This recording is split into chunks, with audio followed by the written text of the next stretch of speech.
இதுவரைக்கும் நம்ம வீட்டு கிச்சன் சேனலை சப்ஸ்கிரைப் பண்ணாதவங்க கீழே உள்ள ரெட் கலர் சப்ஸ்கிரைப் பட்டனை ஆன் பண்ணிக்கோங்க. பக்கத்தில் உள்ள பெல் பட்டனையும் ஸ்டார்ட் பண்ணிக்கோங்க.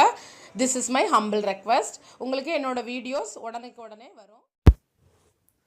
தமிழ் மக்களுக்கு எனது அன்பான வணக்கங்கள். இன்றைக்கு இது பாசிப்பருப்போட காய்ங்க. இங்கே பாருங்கள், இது இந்த மாதிரி இருக்கும். பாசிப்பருப்போட அதோட யங் ஸ்டேஜ்னு சொல்லலாம். இது ரொம்ப நல்லாயிருக்கும். பீன்ஸ், அதாவது க்ரீன் மூங் பீன்ஸ் அப்படின்னு இங்கிலீஷில் இதை சொல்லுவாங்க. இந்த பொரியல் எப்படி பண்ணுறதுன்னு பார்க்கலாம்.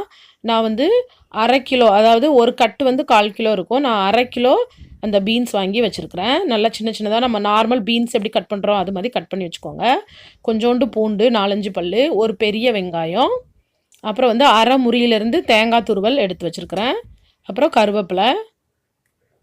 இது அரை டீஸ்பூன் கடுகு, அரை டீஸ்பூன் சீரகம், அப்புறம் உளுந்தும் கடலைப்பருப்பும் ஒரு ஃபுல் டீஸ்பூன் எடுத்து வச்சுருக்கிறேன்.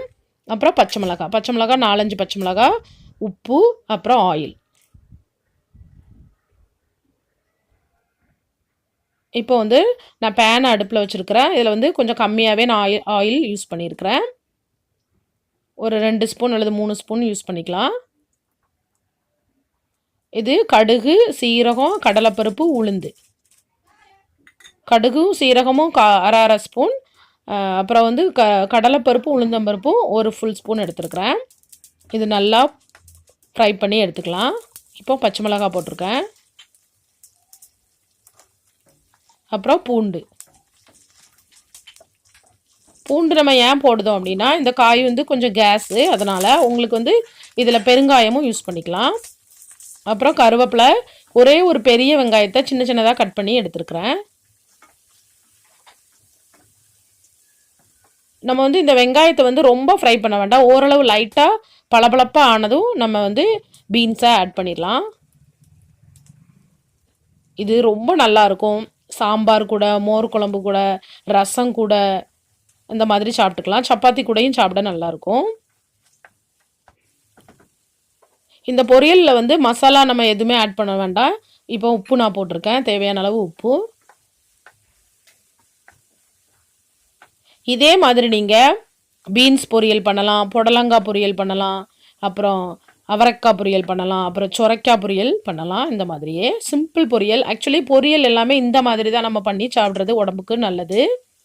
எந்த மசாலாவும் எதுவும் ஆட் பண்ணாமல் ஒன்லி க்ரீன் சில்லி மட்டும் காரத்துக்கு, அப்புறம் தேங்காய் பூ, அந்த மாதிரி கொஞ்சம் ஆயில் கம்மியாக விட்டு இந்த மாதிரி பண்ணி சாப்பிட்றது உடம்புக்கு ரொம்ப நல்லது.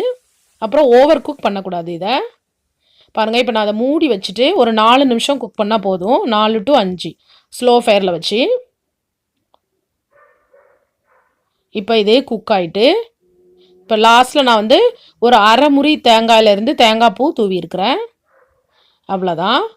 இப்போ இதை ஒரு 2 நிமிஷம் குக் பண்ணிவிட்டு கேஸை நம்ம ஆஃப் பண்ணிடலாம்.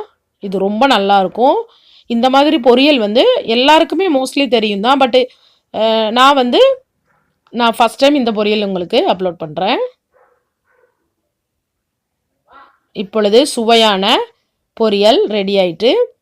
மூங் பீன்ஸ் பொரியல் அப்படின்னு சொல்லுவாங்க. இது வரைக்கும் பொறுமையாக என்னோடய ரெசிபியை பார்த்ததுக்கு ரொம்ப ரொம்ப நன்றி. இந்த ரெசிபி பிடிச்சிருந்ததுன்னா ஒரு தம்ஸ் அப் கொடுங்க. அப்புறம் உங்களுக்கு தெரிஞ்சவங்களுக்கு ஷேர் பண்ணுங்கள். தேங்க்யூ ஸோ மச் ஃபார் வாட்சிங். தேங்க்யூ.